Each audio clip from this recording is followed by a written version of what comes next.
Na Masuíte Bruxonas, olha, finalmente, depois de tanto tempo, que coisas que aconteceram, de enrolações, de prejuízos, finalmente essa segunda parte do acampamento tá saindo e já mostra aqui pra vocês, tá? A primeira trilha que eu fui fazer nesse dia. E vou deixar agora o guia falando com vocês. Temos a presença de Mata Atlântica, né, Cerrado e Campo Rupestre. O Campo Rupestre é endêmico do Parque Nacional, é uma vegetação endêmica, né, específica só aqui das áreas altas, das áreas de cabeceira, né, que são nas áreas de chapada. E a vegetação de Mata Atlântica e Cerrado, ela predomina mais nas encostas dos paredões de arenito, né? Nós somos referência também por ser aqui no Vale do Catimbau. Nós temos aqui o afloramento SDT, né? Que é um afloramento que data do Silúrio Devoniano, né? São áreas de transportes de sedimento que ocorreram do período do Paleozoico até o Cenozoico. Então nós temos aqui o afloramento sedimentar mais antigo do estado de Pernambuco, que datam de 360 milhões de anos e pode chegar até 400 milhões de anos.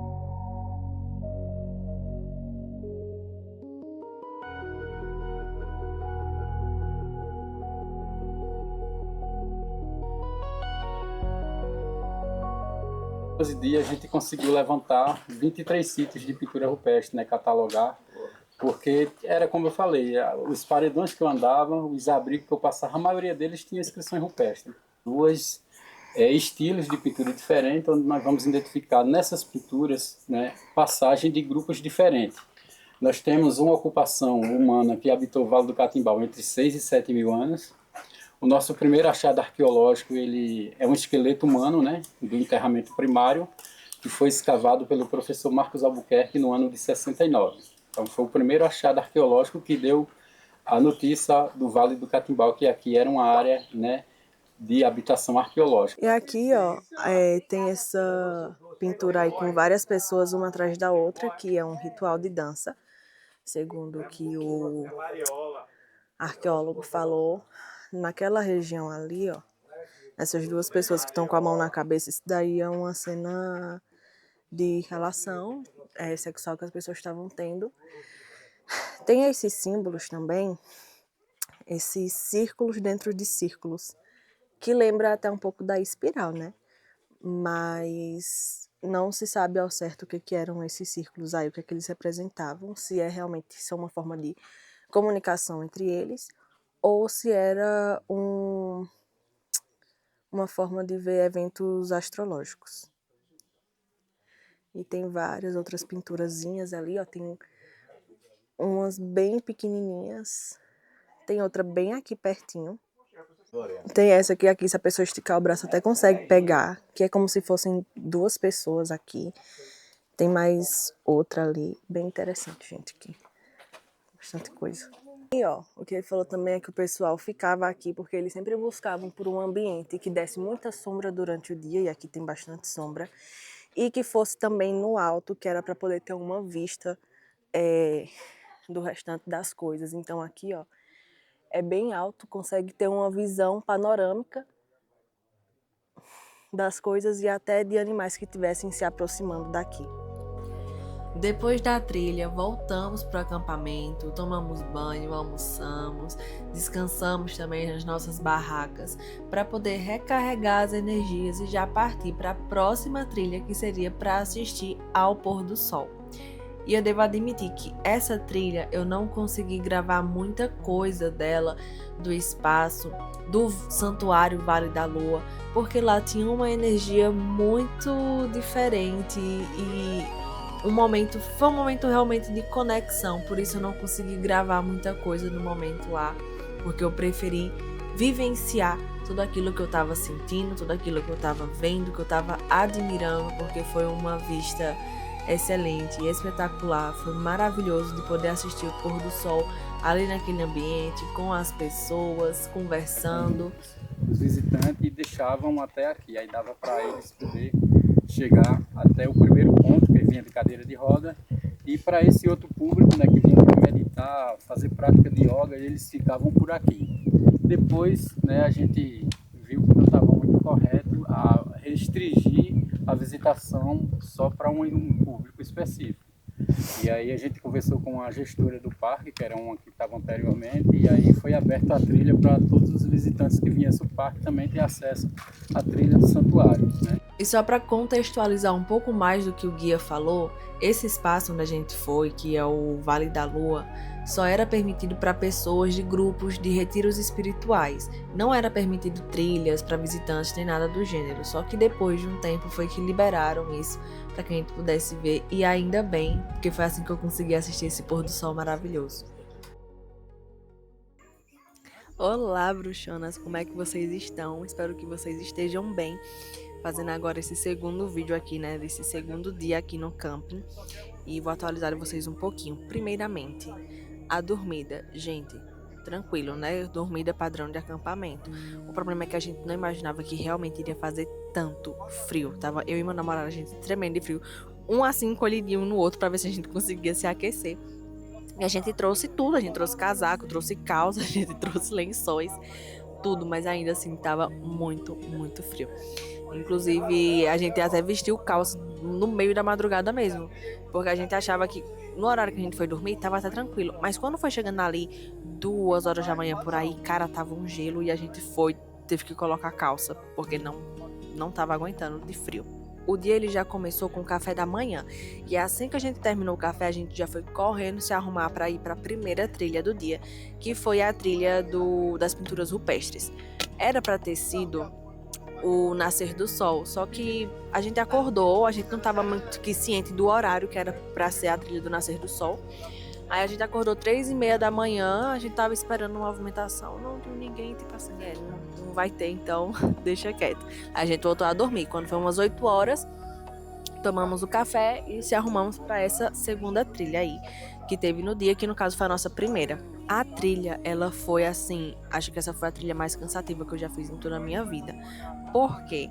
Porque ela é uma trilha em que o caminho inteiro é de terra fofa, é areia fofa. Tipo aquela areia de praia, gente, você tá andando aquilo dali por 4 quilômetros, cansa demais.